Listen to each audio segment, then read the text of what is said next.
And welcome back to EDH Deck Building. I am your host, Demo, and this is the one that everyone's been waiting for a while anyway. This is my personal deck tech video update. So for those who haven't seen it yet, although it is far and away the most viewed video on my channel, I did my 28 personal deck techs video a year ago today. It was actually March 15th. So I thought I would post the update on the year anniversary of it. And I just did all my deck techs, right? I did the deck techs for all of my personal deck techs, which at the time was 28. And I mainly did it because, I reference my decks a lot in videos. I'm constantly saying, I have this card in this deck, and I do this in this deck. And a lot of people were asking me in the beginning when I would reference my decks, oh, well, what's your Questing Beast deck like? Or what's this deck like? Or that one. And so I did the deck tech video just so that I could, here you go. If you want to know what that deck's all about, go click on that video. And clearly a lot of people have, because that video has over 100,000 views now, which is great because I put a ton of work into it. And I will probably be putting a ton of work into this video as well. But I've updated, I changed a lot, right? A lot has changed. A lot of people have asked me. I still have gotten questions even in the last week on that video. Hey, what about this deck? Have you added? Have you changed? I take a lot of decks apart, because I make a lot of decks, and especially since I've started my channel, I make a ton of decks. And, because I'm making the decks for my channel, I'm like, hey, I kind of like this deck. Maybe I'll keep it for myself. I've done that with my Underwhelming Commanders video quite a bit. So things have changed a lot. I also realized that 28 is just too many. It is for me anyway. So I took a lot apart. And so how this video is going to break down is I'm going to talk about the decks that I still have, the decks that I took apart, and then the new decks that I have. And I took 17 decks apart. That's right, 17 out of the 28 that I had before. That's a lot, I know. But man, I'm real picky. I'll even if I make a deck, I play it a few times and I like it, I will, after a while, it'll just sort of start to collect dust and I'll just be like, just not feeling it anymore. I'll just stop playing it. And if I don't play a deck for a while, I'm just like, well, why do I have it? I'll just take it apart. I love making decks anyway.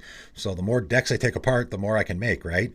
So 17 of those decks I've taken apart, which means I still have 11, and I've made a few decks. I actually have 17 decks sort of together on the go right now, including a few that I'm currently putting together. So I will be talking about the new ones as well, obviously. Save that for the end. I will start out with the decks that I still have, and decks that most of which I'll probably never take apart. So we're starting out with my Name as One deck, which, is a deck that I've had forever. I'm never going to take it apart. It is probably my oldest deck. It is one of those decks that when I originally started doing the strategy of I'm going to play Underwhelming Commanders that no one's ever seen before, that don't look intimidating, and use it as a strategy to benefit myself, that's the first one I picked. It's actually right after I discovered EDH Rec, and I was like, oh, there's all those popular commanders that, are making me a target because I'm playing them. So I purposely went through EDH Rec, found a very unpopular commander with which A Name as One at the time, I think maybe had 10 decks on EDH Rec, and I'm like, there it is. I'm going to do that one. And I went with it on that one. I am never going to take the deck apart. It's lots of fun.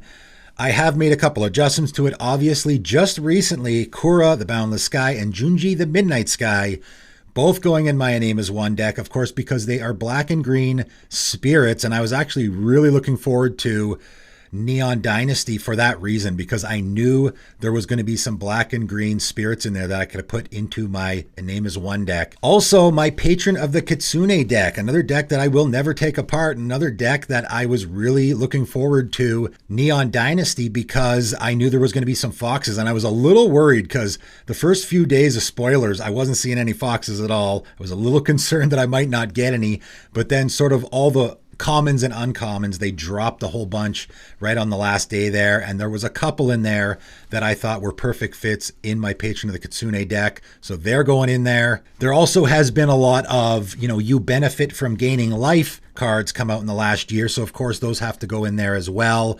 It's getting real tight, even for a monocolored deck. It's getting really hard to find room in that deck when new stuff comes out. Next up, we got my Abshan deck. Still have it, really love it. It's one of my favorite decks to play. I'm not even sure why. It's not really a control-y deck at all. I only have a couple of counter spells in there. I don't love mono blue on a personal level, but it is a really fun deck to play. I just have tons of fun with it every time I play it. Of all my existing decks, it's probably the one that I have played the most, and I'm never going to take it apart. I will say, though, I have made a couple additions. I put Hullbreaker Horror in there. I also put Nezahal in there.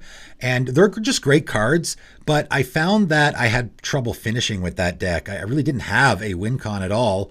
I just sort of tapped creatures down, drew lots of cards, and I put those creatures in just because I needed some big beaters. They're great cards, obviously, in general in a Commander game, but they're also really great for, if I just want to close out the game, I just attack with my big creatures. Next up, my Gerard deck, and this was my second Boros deck. Originally, I made a Bassandra deck, which I just was trying hard to work. That was back in the days where Boros was so bad and nobody wanted to make a Boros deck. So, of course, I saw that as a challenge.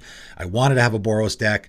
My Bassandra deck, I just wasn't feeling it. It just wasn't great. And so when Gerard got spoiled, I was like, I just saw what I thought was a pretty obvious game plan for that commander, and a really good one, which is, I'm going to cast a board wipe. It's going to be a huge advantage for me because I'll get all my stuff back.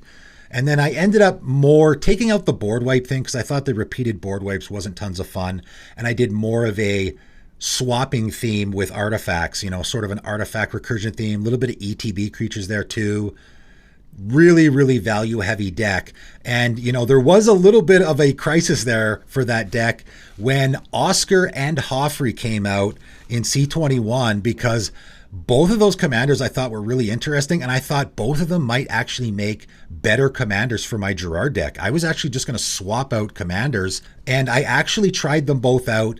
Neither really worked as well as Gerard, I found, because Gerard does the artifact and the creature thing really well. So I stuck with Gerard, but I put both of them in there. Hoffrey and Oscar are both in my Gerard deck now. Next up, we got my Jermoka deck, another deck that I will probably never take apart because it just has some of my favorite combos in it. I just talked about this recently with my combos video that I did last week. And I purposely did that last week because I knew I would be coming out with this video the following week. So you guys can go check out that video if you want to see all the combos I got in this deck, or I guess the original deck text video as well would work. Not really any adjustments to that deck. That deck, with a few things like Balagad Recovery, and cards like that, Fateful Absence, the removal, the staples sort of stuff.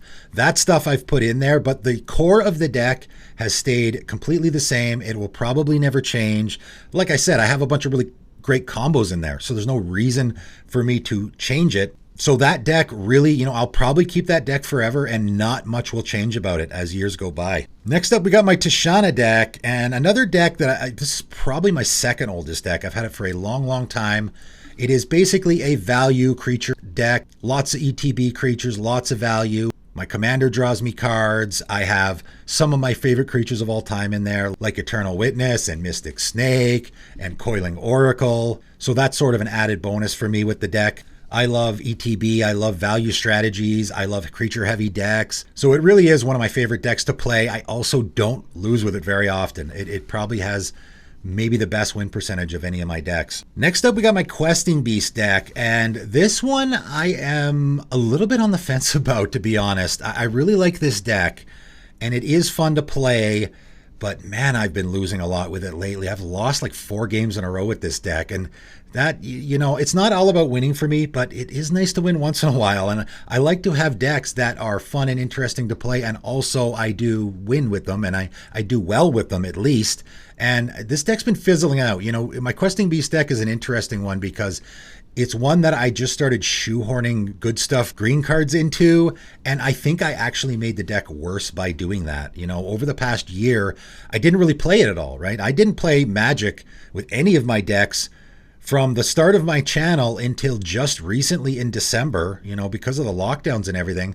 I started playing with my patrons on Spell Table, and so for that reason, I didn't really play a lot of my decks, but I was making adjustments to them, and my Questing Beast deck was the one that I just started, green cards, good stuff green cards would come out. I'd shoehorn them in there, and I think I made the deck a lot worse. So I do have that deck still, but it might requires some reevaluation there. Next up, I got my Pharika deck, which, used to be one of my favorite decks. I still really like it. I started to realize that it really is just a Golgari graveyard deck for the most part. That really has been what it has become.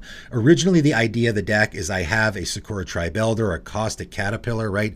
Creatures that are just good creatures that are going to then sacrifice and go to my graveyard, and then I can exile them from my graveyard to get a snake token. And then I have effects like Idle Little Blossoms, for example, so that when I make that snake token, I will get a draw trigger off of it because it's an enchantment entering the battlefield, right? So I'm doing a lot of that as well. I did put a lot of stuff in there that is allowing me to sack creatures, go get creatures, the birthing pod type of effects. So it really became a lot of tutoring in that deck, more than I would like in a deck. I actually don't love a lot of tutoring in my decks because I find you end up doing a lot of the same things all the time.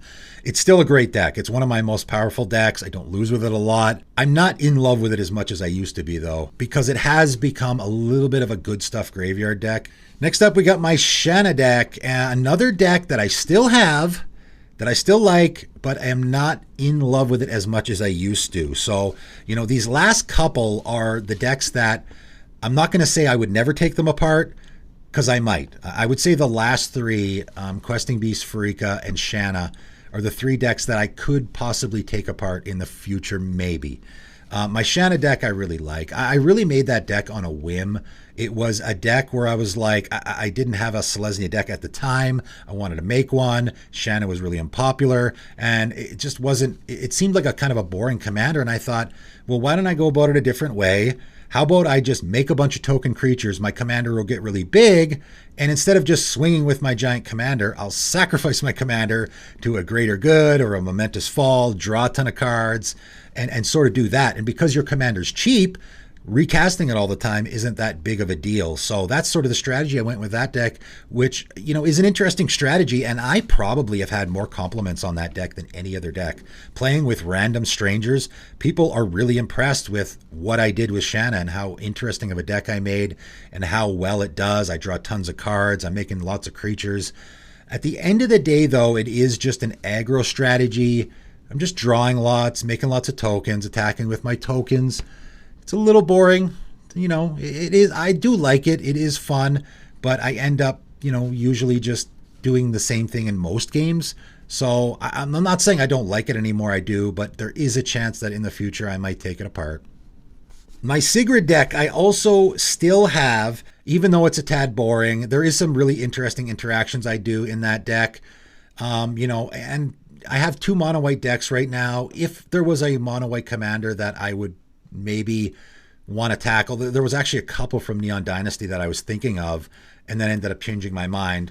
And I was going to replace Sigrid if I made one of those decks, but I decided not to. I stuck with the Sigrid deck, but I think at some point, because that deck is a little bit, pillow 40, it's a tad boring. It's not the funnest deck to play against. I have really in the last year been leaning heavily towards decks that are more fun to play against and play with. So, and that deck maybe isn't the funnest to play against because I do a lot of pillow 40 stuff.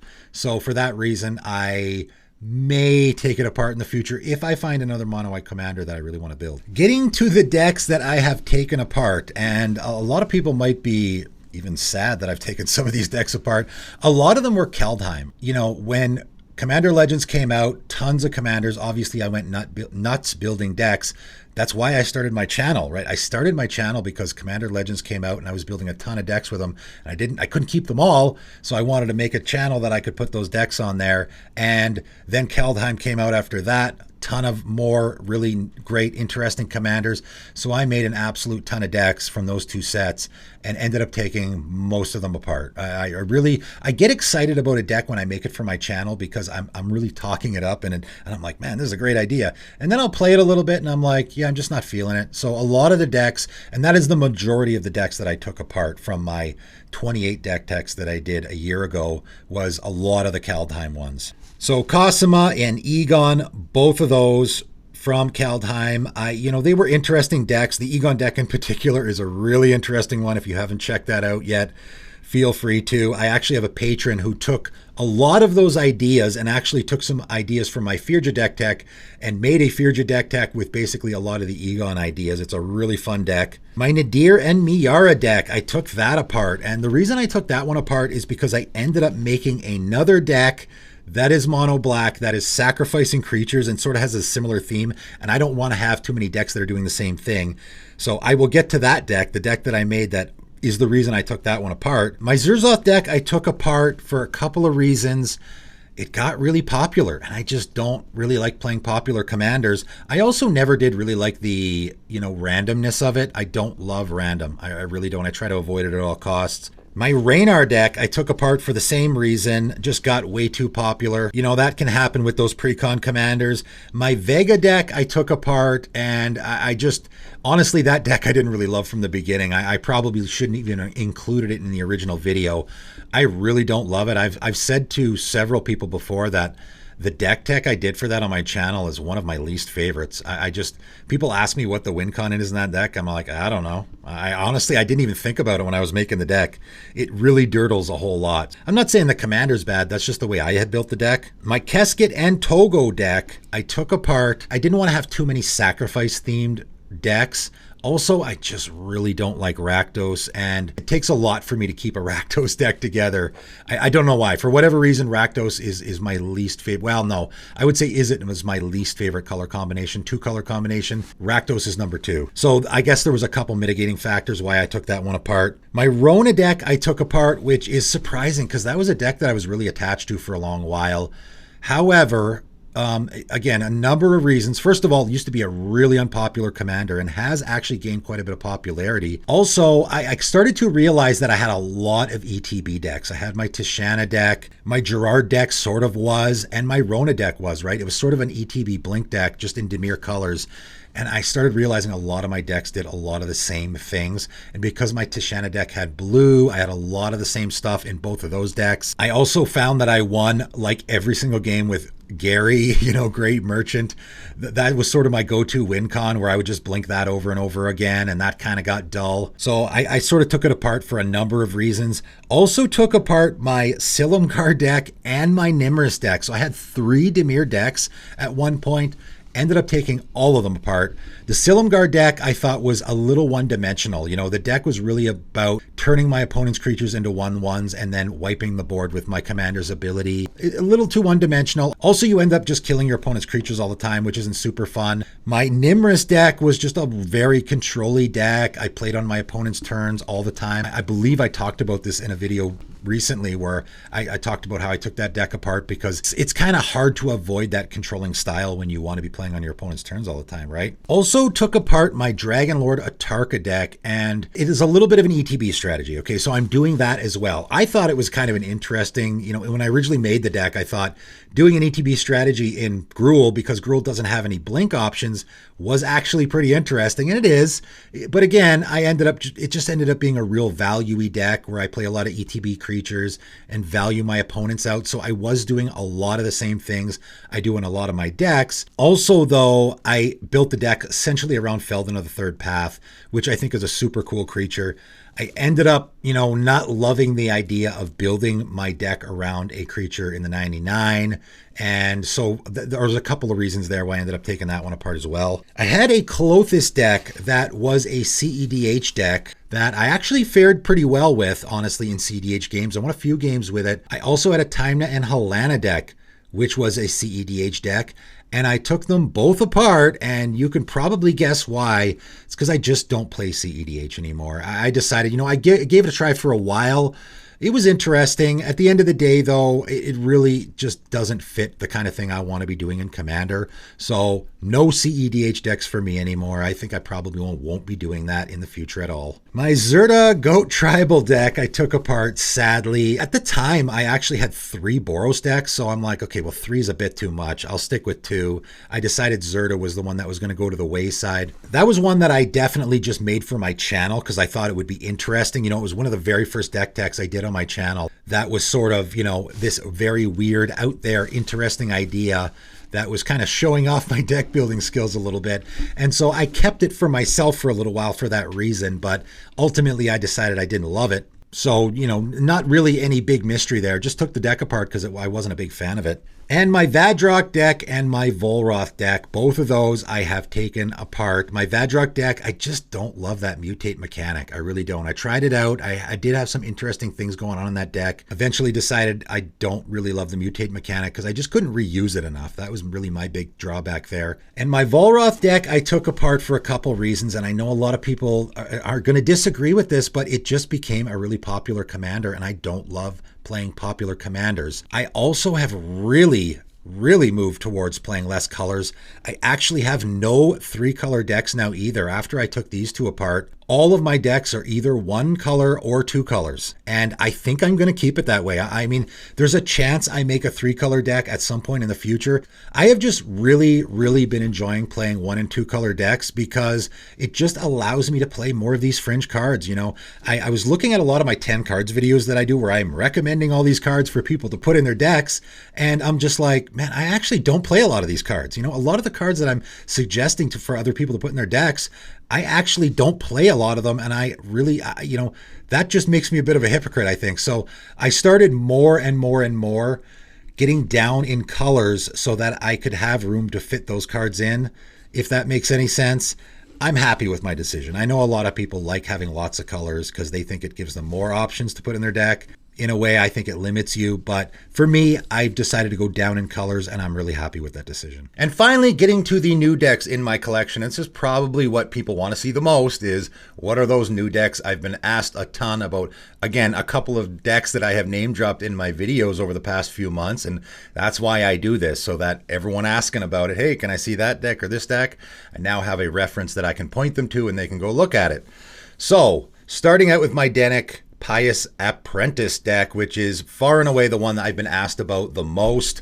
I wouldn't say I gushed over this in my review of the set, but it definitely is a commander that I thought was super interesting. And I saw a lot of people sort of hating on. They didn't really think it was good at all. And obviously you're going to be building around the backside, and the backside says whenever one or more creature cards are put into graveyards from anywhere, investigate. This ability triggers only once each turn, which is the phrase that a lot of people don't like, and I do like. Having that limitation keeps it from getting out of hand, and then, making 1 clue token every turn is actually pretty darn good, right? As I've mentioned a few times in videos, and as my patrons will attest to, I have piles of tokens lying around all the time. Just imagine a card that says at the beginning of each upkeep, investigate. I mean, is that a good card? Of course it is. It's fantastic, right? That is what Dennick is, and a lot of times in that deck, like the way I engineered it is I have a bunch of creatures that sacrifice, most of which that can sacrifice to either protect my commander. I have a lot of those like Selfless Savior. I have other creatures that can sacrifice like a Cathar Commando. Obviously that card went right in the deck. It's a perfect fit because I can sacrifice it to kill an artifact or enchantment, but I hold off, right? That's the trick. I want to get maximum value out of my commander. So I wait to see what my opponents have done, right? On my opponent's turn, if they mill themselves, which is what happened in the last game that I was playing with this, my opponent mills a creature into their graveyard, I get a clue token because that is a creature card going into their graveyard from anywhere. So now I don't have to do that. Now I don't have to sack a creature on that person's turn, so I wait till the next turn, and on the next turn, that person casts a wheel, and creatures go into graveyards. I get a clue token. So again, I don't have to sacrifice any creatures.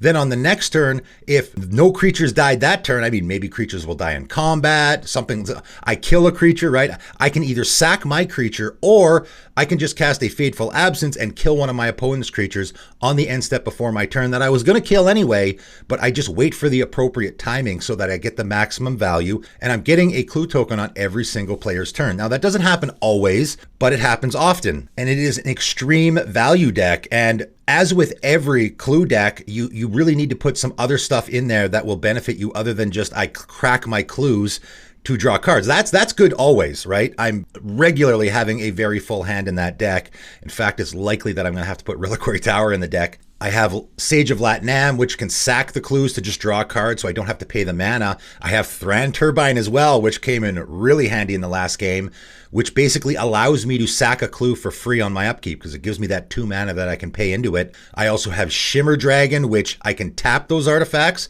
because unlike treasure tokens and some of these other artifact tokens, clue tokens, you can actually tap them and still sacrifice them to use them. So I can tap down all those artifacts to draw cards with my Shimmer Dragon, and then still, if I want to, pay the 2 and sacrifice them to draw more cards. It's a fantastic deck. I'm super happy with it. It is doing a super value-y theme, which I like a lot. I also have a bit of recursion theme in there because I have a lot of little creatures that I'm sacrificing a lot, and I want to get them out of the graveyard, and white's actually pretty good at getting those little creatures out of the graveyard with regularity. Sacrificing is really important because I need to sacrifice my commander, right? That's one of the drawbacks of the deck, obviously, is you got to play your commander, then you have to have it die, then you have to disturb it from your graveyard before you can really get going. That is a bit of a drawback. Man, do I find my Dennick, I almost never have to recast it though. I'm not sure why. It just doesn't become a target. This is not really scary. It's a little bit of a value card, that's all though, right? Ashnod's Altar is particularly good here though because I can use it to sack my commander. I can use it to sack my other creatures to get those dies triggers or those triggers of cards going into graveyards, right? Doesn't have to be a die. And then also the 2 mana that I'm getting from sacrificing a creature is the exact thing I need to sacrifice those clues. So great card in the deck. Absolute fantastic deck. I love it. I am currently 4-0 with it. I have played 4 games and won all of them. I don't want to brag too much. And now the next game I play with my patrons, I'm sure I'm going to be a target, but I just had to say that, okay? Don't get too wrapped up on things like this ability triggers only once each turn. I learned this lesson about Morbid Opportunist. That's a fantastic card that I've now been putting in all my black decks, even though it triggers only once each turn, right? So don't get frightened by that phrase. But moving on to my Asmoranomardicadaistinaculdacar. I think I'm almost there. I typically say Asmoran, right? You don't have to say the whole name. Just like I don't say Dennick Pious Apprentice, I just say Dennick. I typically say my Asmoran deck. And this is one that I sort of went towards right away because I thought it was going to be really underwhelming. I didn't think people were going to be playing it. It's obviously very niche in what you're doing. It's not super powerful at all. I was absolutely shocked when I was preparing for this video. I was sort of checking the popularity of these decks on EDHREC. This is my most popular deck on EDHREC. Of all the decks I have, this commander is the most popular one. I was shocked. I did not think that was going to be the case. I guess a lot of people like maybe the meme value of it, the funny name, the fact that it has no casting cost. Maybe that has pulled a lot of people in. This is another one that I've been asked about quite a bit. And for me, this is just a discard theme for the most part. I went a little bit more towards the sacrificing food thing.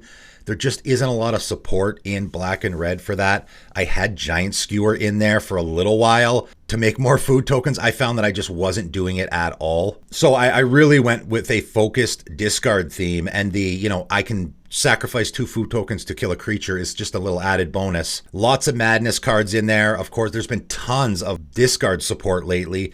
Dying to Serve is a great one that came out, and Crimson Vow that I threw in there. You need the discard to get your commander out, right? And again, that's a bit of a drawback. I have sat there for a few turns not being able to cast my commander because I didn't have anything to discard. I do have cycling lands. There's lots of stuff in that deck that can allow me to cast my commander. Circling Vultures is a personal favorite of mine, right? Because you don't have to pay anything. At any time, you can just discard that card into your graveyard, and it allows you to cast your commander. And also because there's lots of other things that benefit you from discarding, I actually think it's a good fit. Of course, you got to have Bone Miser and Surly Badgesaur, getting tons of value out of those. So it is what you would expect, right? It is just a Rakdos discard theme. I don't win a ton with it, but it is a really fun deck to play. Next up, we have my Tajic Legion's Edge deck, which is not necessarily a fun deck to play against.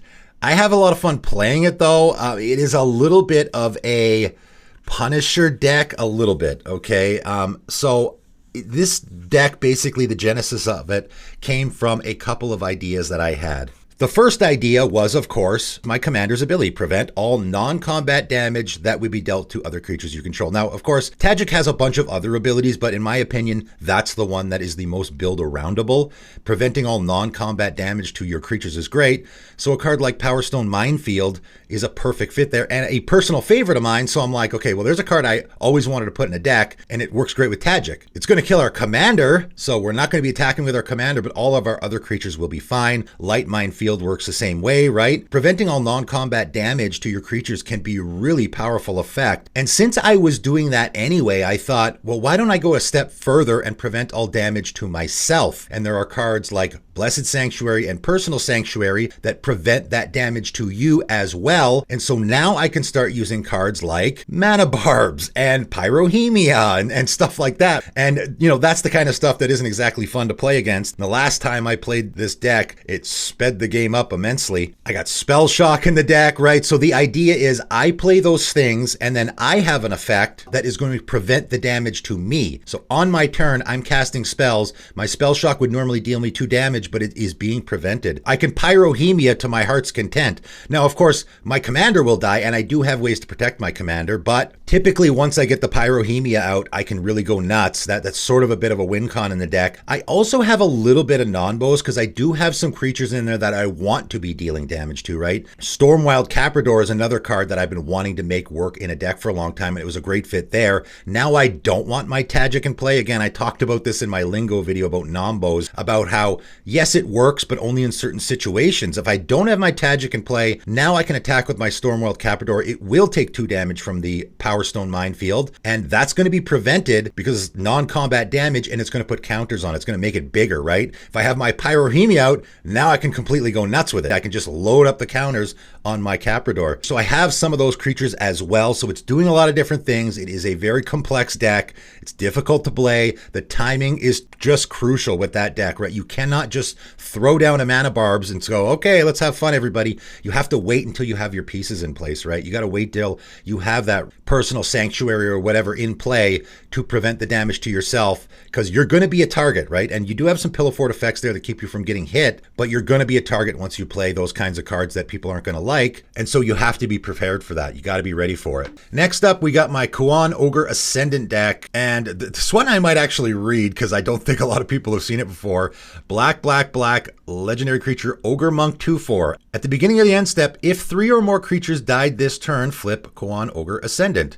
And once it's flipped, it becomes Kuon's Essence legendary enchantment. At the beginning of each player's upkeep, that player sacrifices a creature.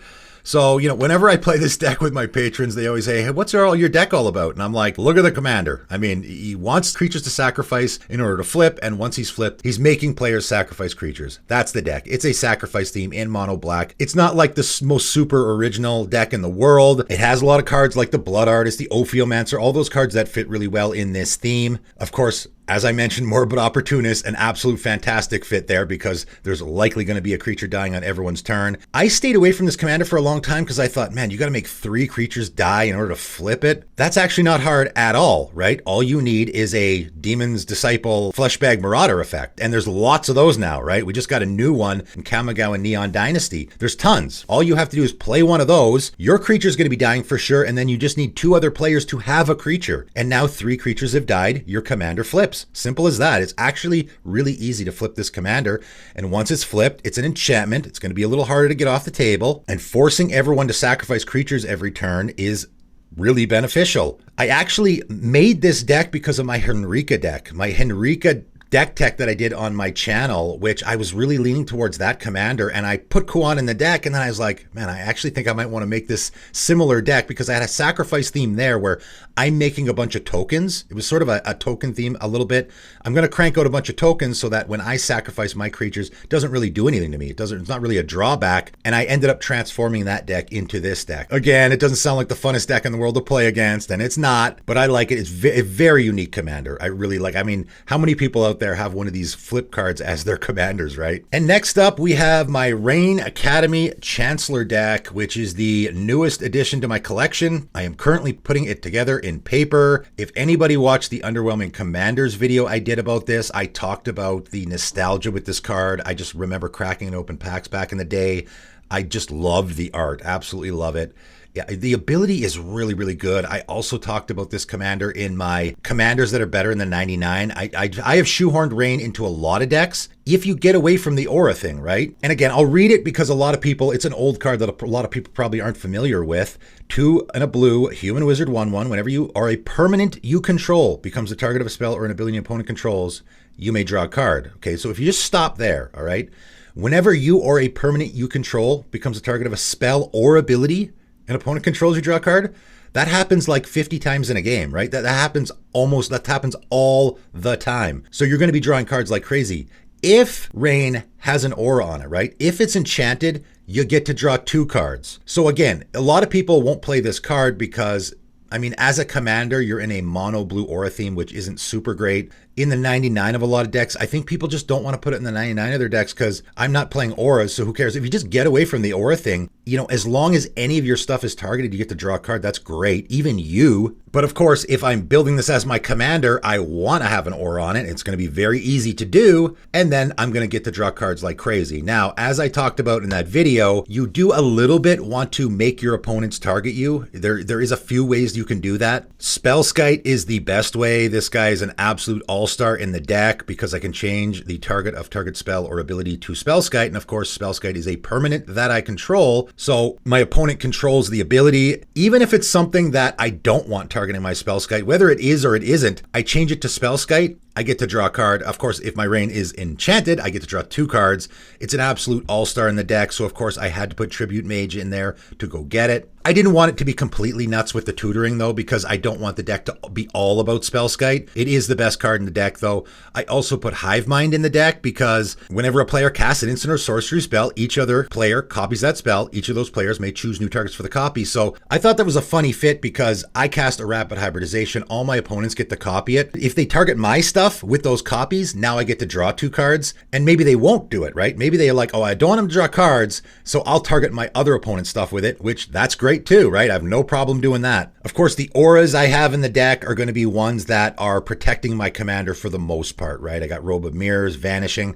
I want cheap stuff that I can cast my commander and then immediately pay 1 mana to put some sort of protection spell on it because I don't want to be recasting it all the time. I'm also drawing cards a lot, and so I put a lot of the card draw stuff like Orniophage and Nadir Kraken in here. They're great fits because I am drawing cards. Even on opponents' turns, I'm drawing cards a lot. So I did the when you draw your second card each turn thing as well. I got Fairy Vandal in here, Archmage Ascension, again, trying to make that card work. All these care about is second card on each turn. So if on my opponent's turn, they target my stuff with something, I get to draw 2 cards, assuming my commander is enchanted, and it's going to trigger these, right? At the beginning of each end step, you're going to get to put that counter on your Archmage Ascension if you've drawn more than 1 card. And then of course, if there's 6 or more quest counters on it, if I would draw a card, I may instead search my library for a card and put it in my hand. Man, that's powerful. So because I am getting lots of draw triggers all the time, I sort of did that in the deck as well. I'm really impressed with the deck and I can't wait to start playing it in paper. And then I will end with the deck that I'm currently working on. I'm always working on like 4 or 5 decks at a time, but I will end with the one deck that after my Rayne deck gets put together, I am going to then put that together in paper. It's the one that I'm like, I really like where this is going, and I will be almost assuredly putting it together in paper right after I finish putting my Rayne deck together. So I don't actually have this one yet, but it's going to be the next one on the list, and that's my Kazarov Sengir Pureblood deck. Vampire 4/4 with flying. Whenever a creature an opponent controls is dealt damage, put a +1/+1 counter on Kazarov Sengir Pureblood. That's a really powerful ability. 3 and a red, Kazarov Sengir Pureblood deals 2 damage to target creature. So this is my second deck, I would say, that isn't really built around my commander, okay? And the reason why is this deck is a Rakdos Proliferate deck. Yes, that's right. I don't know why. I've always wanted to make a Rakdos Proliferate. Well, I should say I wanted to make a Proliferate deck with red. Obviously, Atraxa doesn't have red. Atraxa is the Proliferate commander, so all of the cards that work good with Proliferate that are red don't get any love, and I wanted to make one with red. I thought black was good too. I went with black for a few cards that I wanted to put in the deck that I thought really fit well, like Lightning Reaver and Immersturm Predator. Those are 2 cards that I've really liked and I wanted to put in a deck, and they're perfect fits here, right? Because Immersturm Predator is putting +1/+1 counters on itself, and Lightning Reaver is putting charge counters on itself whenever it deals combat damage to a player, and at the beginning of your end step, it deals damage equal to the number of charge counters on it to each opponent. So if we can start proliferating that, then that's going to be great. Corrosion is another personal favorite of mine that I've been wanting to put in a deck for a long time, and it fits really good here, right? This is, a lot of times my deck ideas come from, oh, there's a whole bunch of cards that I just really want to put in a deck, and what's the theme that I can put them in? And I sort of have a storage in the back of my brain where I'm thinking of all these cards all the time. They keep going round and round and round, and then eventually I find that deck to stick them in. Corrosion is great here. It has cumulative upkeep. We're not going to be proliferating that part. But at the beginning of your upkeep, you put a rust counter on each artifact target opponent controls, then destroy each artifact with mana value less than or equal to the number of rust counters on it. And of course, those rust counters we can proliferate. That's why I think it works well in this deck. Hidetsugu Consumes All from the brand new set. And again, this is another reason why I decided to eventually put this deck together, because there is quite a few cards from Kamigawa Neon Dynasty that fit really well here. Of course, Hidetsugu Consumes All, 1 black and a red saga. When it enters the battlefield, it's going to destroy each non-land permanent with mana value 1 or less. Then when you get to chapter 2, it exiles all graveyards. Then when it gets to chapter 3, you flip it, and it becomes a 3/3 Ogre Shaman with Trample. And whenever it deals damage, put a +1/+1 counter on it. So that very much suits what our commander is doing, right? You know, the backside of this and our commander are very similar in what they're doing. And when Vessel of All Consuming deals damage to a player, if it has dealt 10 or more damage to that player this turn, they lose the game. So that's pretty great. And obviously we can proliferate those +1/+1 counters so that when it deals damage, it deals more damage, right? So I think that's a great fit. I also have some of that modified stuff from the set. So I got Thundering Reiju, another really great card from Neon Dynasty that I really wanted to put in a deck, and it fits great here. And again, I just have cards like Oracle's Vault and Nightshade Harvester, cards that I just don't think get enough love. I really like them a lot. I've always wanted to put them in a deck, and now I've found room in the perfect deck because they are dealing with counters. So I have a lot of that as well. Bomb Squad is a really funny one that I decided to throw in this deck because why not? It's not the most serious deck in the world. 3 and a red, Dwarf, 1/1. Tap to put a fuse counter on target creature. At the beginning of your upkeep, put a fuse counter on each creature with a fuse counter on it. Whenever a creature has 4 or more fuse counters on it, remove all fuse counters from it and destroy it. That creature deals 4 damage to its controller. It's not bad, it's slow, but again, we can proliferate. It's very similar to Corrosion in the way it's working. It is kind of slow.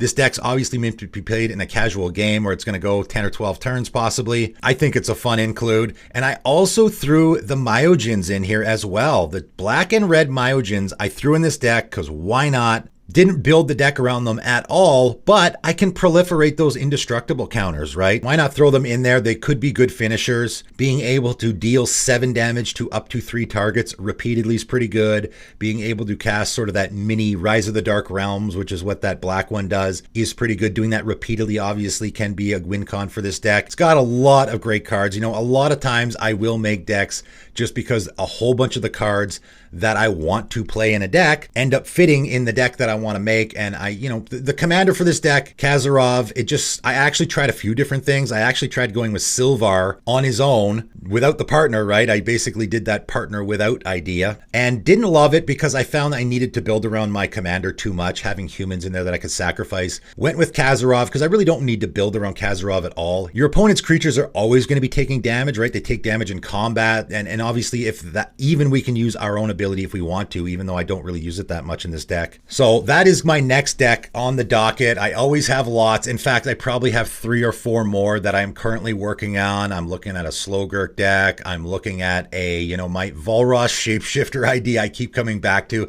I really like that idea. And I think I might eventually make a deck with that as well. So everything's always changing with me with my decks just because I am building decks all the time. And also, again, there's just lots of these fun, interesting cards that I want to play. That's one of the reasons I started playing this format is all of these old cards that I couldn't play in Modern or any other format. Now I have an opportunity to play them, not just because they're old, but also because they're just overlooked cards that were never really that powerful. So people had no reason to ever play them. And that's why I love this format so much, and I love building decks so that I can include all these cards. So that's all. That is it. Long video, of course. Probably not as long as the last one, actually, because of course I talked about 28 decks there. I guess technically I talked about even more decks here, just didn't go into it nearly as much. I didn't want to go too much into how every deck worked. Again, the decks that I already talked about in that video, you can obviously go watch that video, and I go more in depth into all those decks. I just wanted to go in depth a little bit into the new decks, obviously. And of course, I will have the deck list below because I know people are going to ask. You know, it's kind of weird. When I made the first video, I had people saying, oh man, I put your name as one deck together and I love it. It was tons of fun. It's one of my favorite decks now. And I was like, it was sort of a single tear. I was kind of sad a little bit because I'm like, that's my baby. That's my brainchild. It's my deck. And now there's that guy or maybe a bunch of people out there playing it. And I was like, ugh, and it kind of almost made me not want to put my decks out there anymore, because they're sort of mine, and it's kind of weird having other people play them. I have a patron who has a Patron of the Kitsune deck, ironically. He's actually doing the whole patron cycle, which is great. I actually helped him make his Patron of the Aki deck for his patron deck. And he's doing the whole cycle, all 5 of them. And, it's kind of weird. His Patron of the Kitsune deck is his favorite. He just said the other day when we played a game, that's his favorite of the bunch. And, in a way, and it's very similar to mine, obviously. So it's a little weird. It's kind of a weird feeling. Obviously, I'm not going to play my deck when he's playing his, but it is a very weird feeling to have these decks that are just so very personal to you. And then you find out there's other people out there running around playing them, because for me, I find it very personal. The decks that I make for my channel, not so much, but the decks that I have had, that I've sort of put the love into and all of that, and I've been building them years, especially like my Name is One deck, which I've had for like 5 years. It's a little bit weird, but I will put those deck lists in the description below for you guys to check out, but make it your own, right? I say that all the time, even with anything I do on my channel with the Underwhelming Commanders videos and everything else. Make it your own, right? I give you a deck list and you sort of take out the stuff you don't want and put in some stuff that you want. It's sort of something to be built upon, and you put the lands in that you like, or maybe the removal that you prefer, or maybe you want to have more tutors or whatever. Always make that as those adjustments. Put in the basic lands that you like. That's a big one for me, I think. Everyone should always be, a lot of people don't care about the basic lands. I do. I'm very particular about it. And there's certain basic lands that I think look really, really cool. So for me, that's a great way to personalize your deck, is certain basic lands that you like a lot, you use those, right? So, but anyway, that is it. That is all. My personal deck techs update. That is it for today, and thanks for tuning in.